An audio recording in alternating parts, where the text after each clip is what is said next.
Hey, are you missing $1 million? What if I tell you I found it and I can teach you how to find it too? Welcome back to another episode of Sales Intelligence.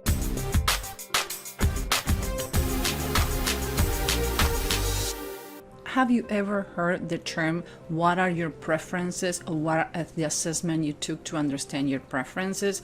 Today we're going to talk about three of them: Introversion, Extroversion, and Ambivert. I need full disclosure. I'm a certified Myers-Briggs and I use Myers-Briggs in all my training. Some people swear on that. Some people says that it's not academically proved. At least in my case, help me to understand what are the preference on people and how they complement each other and understand better. Because people don't try to drive you crazy on purpose. They just have different preferences. So if you're a sales manager, you need to do that with your team. Free or paying, whatever you want, but you need to have the basic. And if you're a sales rep and your manager never or your company never give it to you, you can go online and have it for free or per pay. Now, when we're talking about preferences, suppose that you write with your right hand and I ask you to write with the left one. Probably the handwriting is going to be horrible. You still can do it, but your preference is doing with the right hand. So knowing your preference allows you to understand how you work and how to work with others who have the opposite preference, or they can complement some of two. In my team, for example, everybody does Myers-Briggs, so we can understand. I have people on the team who are opposite, but when we start understanding what each letter mean, we understand that we complement each other. I have a problem with deadlines. My assistant is like 98% in deadlines. That woman keep me on track. And you know what? It's perfect. So what you can see as a problem, if you know how to work with it, it can be a team who can go farther and further if you know how their preference are.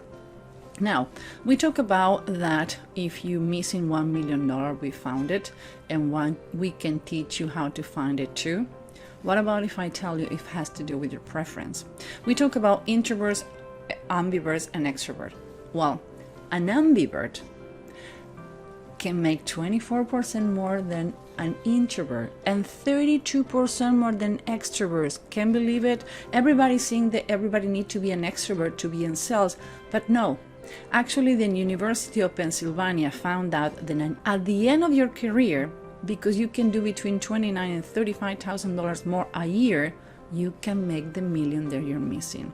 Now, we're going to explain each of the terms so you can understand how you can understand your preference, because I think at this point I do have your attention.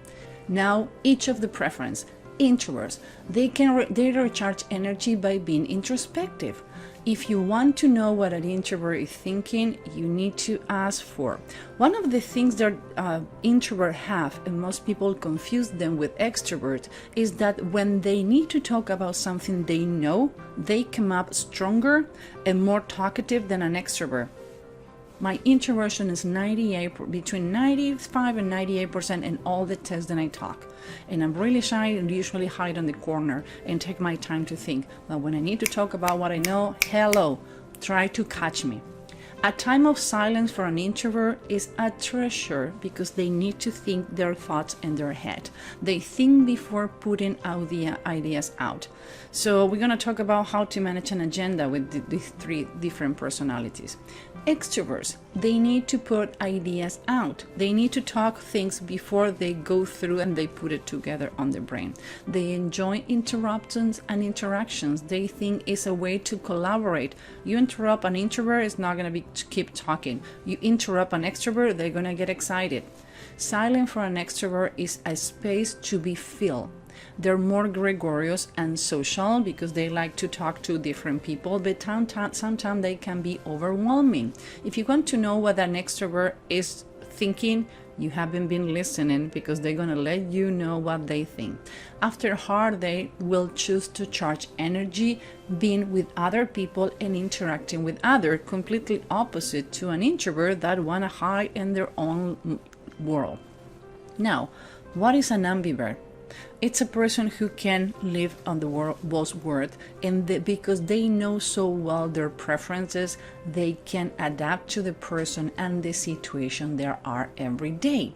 That's the reason Ambiverts do more money. Why? They are more flexible. They know how to play the game.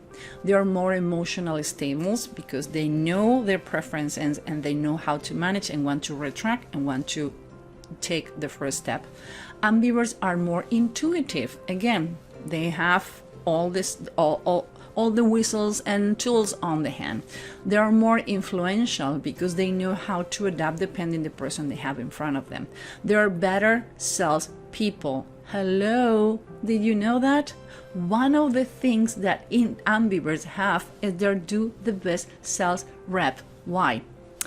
Ambivert, the term ambiversion was coined for the first time in 1947 by the psychology Hans, and I'm gonna ruin his name, Hans Eysenck. They are considered to be the middle ground people. It's estimated the ambivert, the one who can navigate introversion and extroversion based on what they needed, is 60% of the population. So if you have a sales team where everybody is extrovert and 60% of the population is introvert or ambivert, you put an extrovert to that population, you're gonna kill them. So when you need to make a sales team, you need to balance which one is going with when. So that's the reason it's so important to know your preference, and as a managed sales manager to know the preference of your team. If you have a customer that you can spot that is introvert or ambivert, that's what you need to pair with. If you put an introvert with an extrovert, they're going to kill each other because nothing is going to happen. The introvert going to feel interrupted. The extrovert going to feel that they need to keep filling the space when the introvert needs more space to think about it. They need to be introspective. They're not going to put the ideas out. Do you know who make the best managers, lawyers, and sales rep again? Ambiverts. Yeah, you hear well. Lawyers, managers, and sales people are better if there are ambivert. Daniel Pink wrote, ambivert know when to speak up, when to shut up, when to inspect, and when to respond, when to push and when to hold back.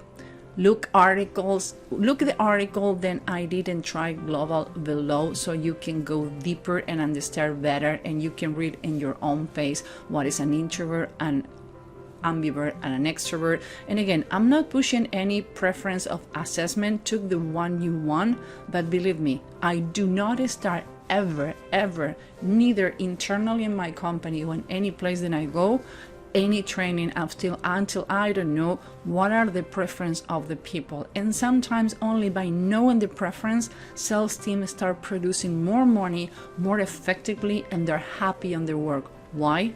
Because they can use the preference. If they write with the right hand, you don't make them write to the left one.